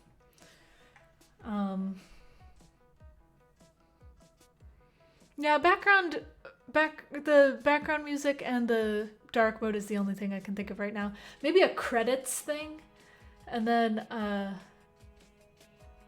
you could add some kind of thing where it's just like, made by Cassidy and viewers like you. Thank you, or something like that. The service is called Epidemic Sound. I think there's a chat command for it. It is a paid service, but I'm hoping that now that I'm affiliate, that can pay for it. Konami code Easter egg. Oh, there's always good ones of that. That'd be kind of fun to include that to be just like an automatic win of the game or something. Yeah, PBS. That's what I'm going for. It'd be cool if each Pokemon made a sound when you get it. Yes, so that's another thing. And actually, oh, where's that thread? There was oh, where's his thread? I think I bookmarked it actually. 1 second. Peep my bookmarks. Yes. Jake, who is awesome, I'll zoom in here, made a Netlify function to return all the Poke cries. I forgot about that. We should do that. Stream Beats by Harris Heller is free and has a license that allows you to play music on the stream and YouTube or wherever. That's tempting. Background music should be the battle music from Pokemon Red. Yeah, you know it is. But anyway, let's do that actually. Let's implement those Poke cries, because that's something that we wanted to do in the last stream, but then we got caught up with the muting thing, which is again my not remembering how code works. Let's see. So when someone submits Pokemon, what we can do is, let's see, we have use battle sound and use success sound. We also have use Poke cry, which we haven't actually done yet. Oh, look at that, I saved the URL there. And so what we could do in use Poke cry is do the same thing as these use success sound stuff. And what does it do? Does it take in the ID? Yeah, it takes in the ID. So that's just the number of the Pokemon. Then in that case, we could have it be a hook that passes in a number that plays the sound.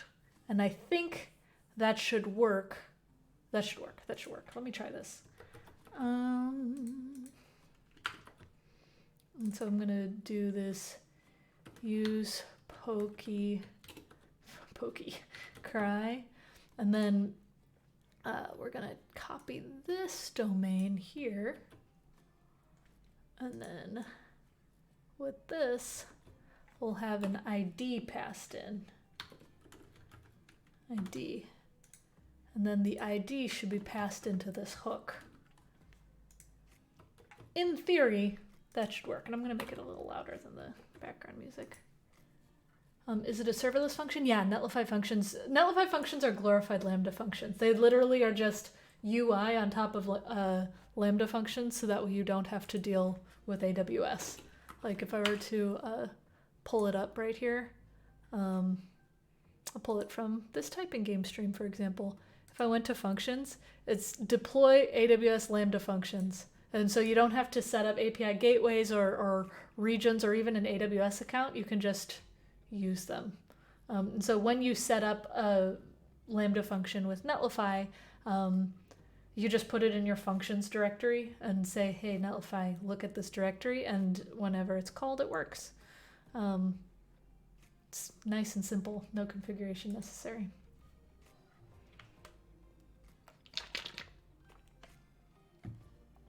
Anyway, so we have this hook, use PokeCry, we get the ID, we're gonna get this call, and my voice is getting tired here. In the game reducer, we want to be able to use the PokeCry sound. We just want to call it once. And I have the documentation for use sound here. I think if it's going to be a different sound every time, I'm pretty sure we can just do that and it won't yell at you or anything. Hopefully it doesn't lead to some kind of weird memory thing if we keep making new hooks with that, but I don't think it will. I'm pretty sure that it would be fine. And it also, I think that's the coolest thing. You can use sound sprites. I never considered using a sound sprite before. That is the neatest thing. Okay, yeah.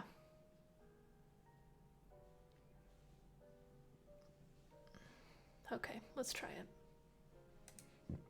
Excuse me. Okay. So instead of use battle sound, we want to do use PokeCry. Use PokeCry here and here.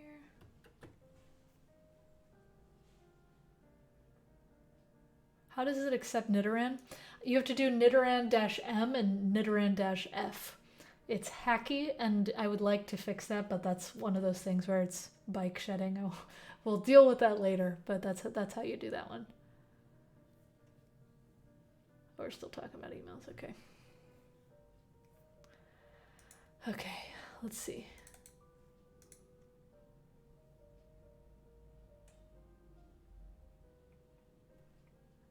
Okay.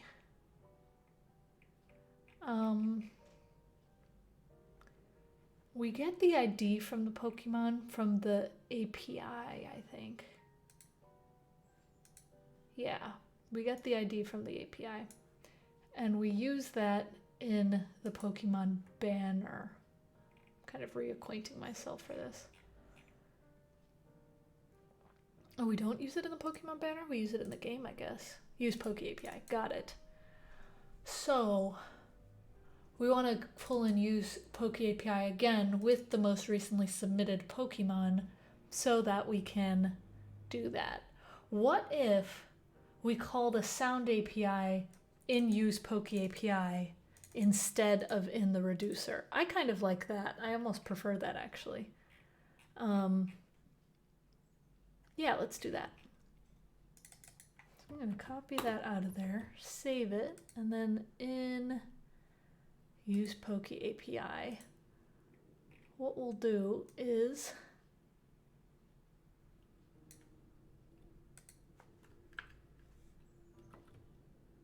we don't want to do that.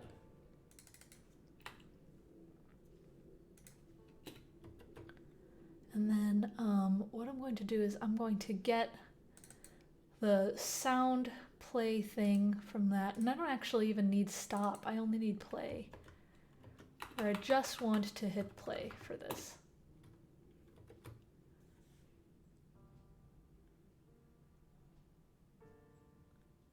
Right. Oh, let's see. You can make a rules menu and toggle certain things. Oh, that's actually a good idea.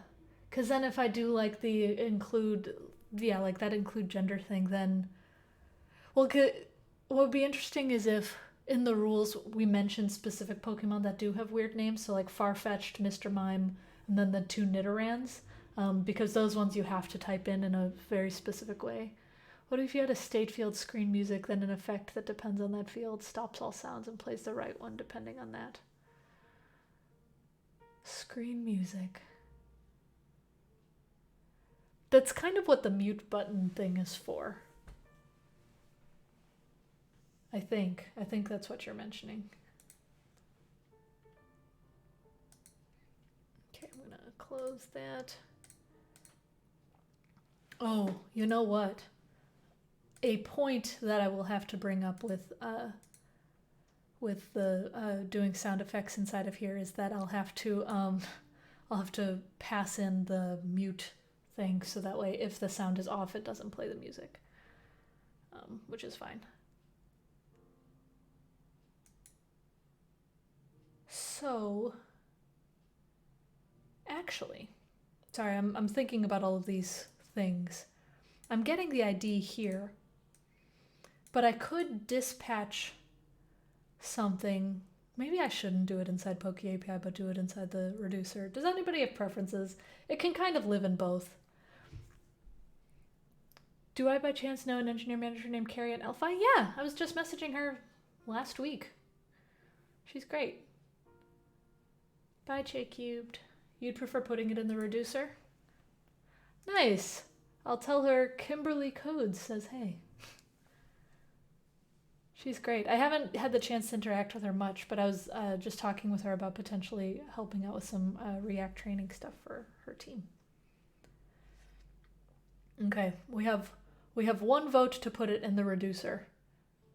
She lives within a mile of you. Oh, that's nuts. That's so funny. Small world. She and I actually, I think we started at the same time. Like, I think she was in my onboarding at Netlify. Okay. The only vote we have is in the reducer, so we might have to do it in the reducer, which is fine. I'm just rearranging things. Okay. Then time to reduce. Ha ha ha ha. Also, I just noticed the time. Let me make sure that I don't have a meeting right now. I don't, but I do somewhat soon. So I'm gonna do this and then finish up. Okay, so in obtained ID, we're going to take care of this. This reducer's getting chonky. Okay.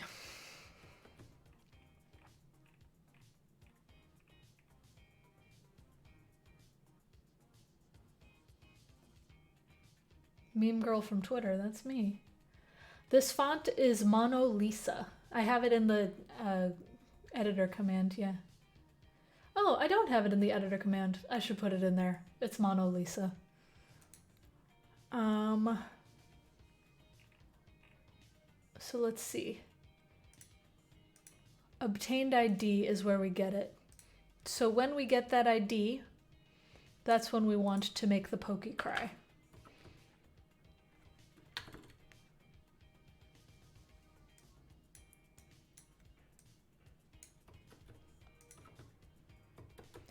I think I can just do that. I think. Let's find out.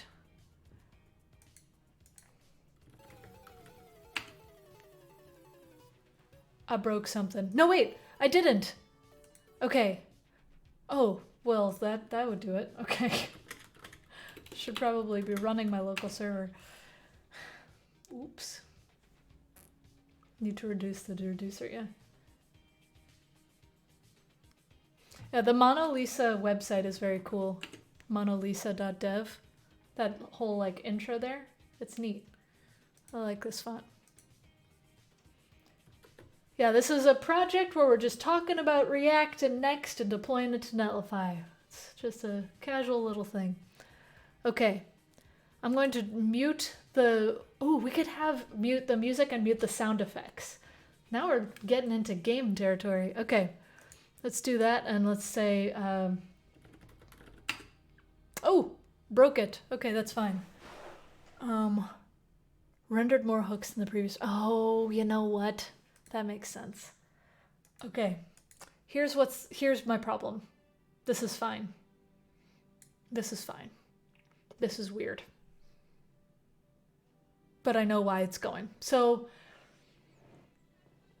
this is that memory leak thing that I told you about, because it's creating and then destroying the hook, and not destroying the hook, and so it's just it's jumping in too much.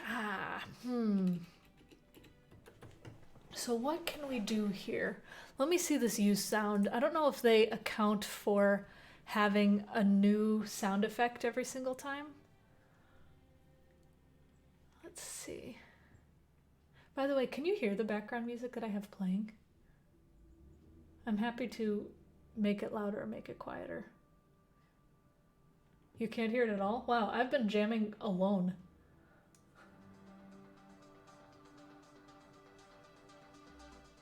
Okay, 1 second. Let me make it so it's louder for you, but not too loud for me. Decent? Eh? Let me know. I'm happy to turn it off. Great? Nice. Now we're good. Okay. Sorry about that. I forgot that I lowered it on both the streaming software and over there, and so I was just jamming by myself. Okay. Great. Well, welcome to the soundtrack. Anyway, let's see how they do this. Because I don't want to have to make a new sound hook every single time we want a different sound effect.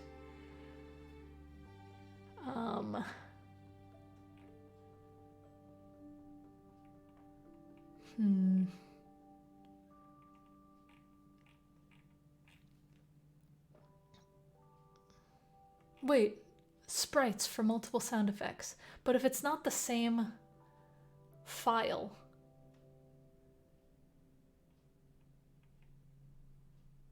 Yeah, it's not the same file. Which, we could go very hacky and become audio hackers and put all of the Pokemon cries into one audio file and then query it like that. But I don't want to do that.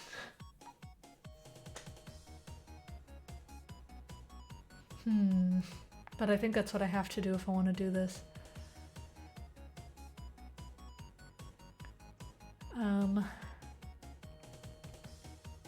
This uses Howler under the hood, Howler.js,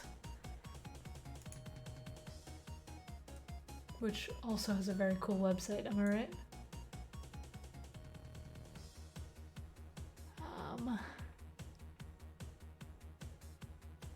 Well, this is something, but do I really want to do this? Because I could make an array of sounds and I just map it and every single URL based on all of the numbers and then call it based on that. Which I wonder if that's true. I wonder if I can also do that. Let me go back.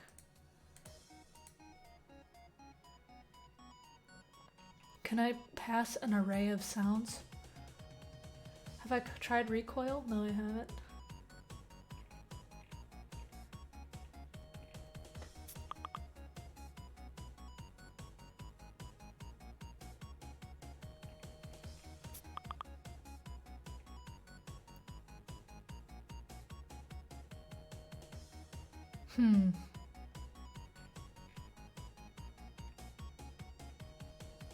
Yeah, so I'm gonna either need to put everything in an array or I have to use quote unquote vanilla howler to make an array to do the new howl and not use sound for it, but rather play all of the different sounds like that. Or we could go in a completely other direction and make a PR on use sound using Howler's functionality so that we can do this. But that is a whole other animal, and I just realized it's 2:30. So we've been doing lots of talking. We did some refactoring. Things are working well, so I'm happy with that. I'm going to switch though to this main with chat thing right here. Because I gotta do my job, don't I? It's one of those things. But now I have some music playing. From now on, we're going to have music playing in the background. I just have to remember to add it. You can hear me getting bothered on Slack. Oh, I'm so sorry. That's a good point. I have it just pulling in desktop sounds, and that definitely includes my boss DMing me. Like, hey, how's it going? Hello. Yep. Oops. Yeah, I should probably do work, shouldn't I? But, I'm sorry about all of you checking your Slack notifications. That was on me. I'll figure out how I can make it so that way I can play music without my other notifications getting in the way. I suppose I could just sign out of Slack. That'd be easy, right? But anyway, thanks for hanging out. Once again, if you do want to check out this repo, it's this one right here. And then, hey, if you want to be the one that makes that PR to get multiple sounds on Use Sound, here's that repo. It'd be actually pretty fun. But you have to learn to not just do everything yourself. But anyway, thank you all so much for being here. Thank you so much for subscribing. I am overwhelmed with how kind everyone has been. This has been a very fun time, and I will likely do some kind of co-working stream in the next few days, and that should be a fun time too. But until then, we're gonna do a little raid, and it should be pretty fun. So that being said, let me stop all this music now. Let's get us all situated. And you're all very lovely. I'm very grateful for you to be here, and I will see you next time. Oh wait, I definitely didn't even point on my camera. I thought it would be a whole like cool thing. I will see you next time. Yeah, whatever. Anyway, bye. Talk to you later. Bye.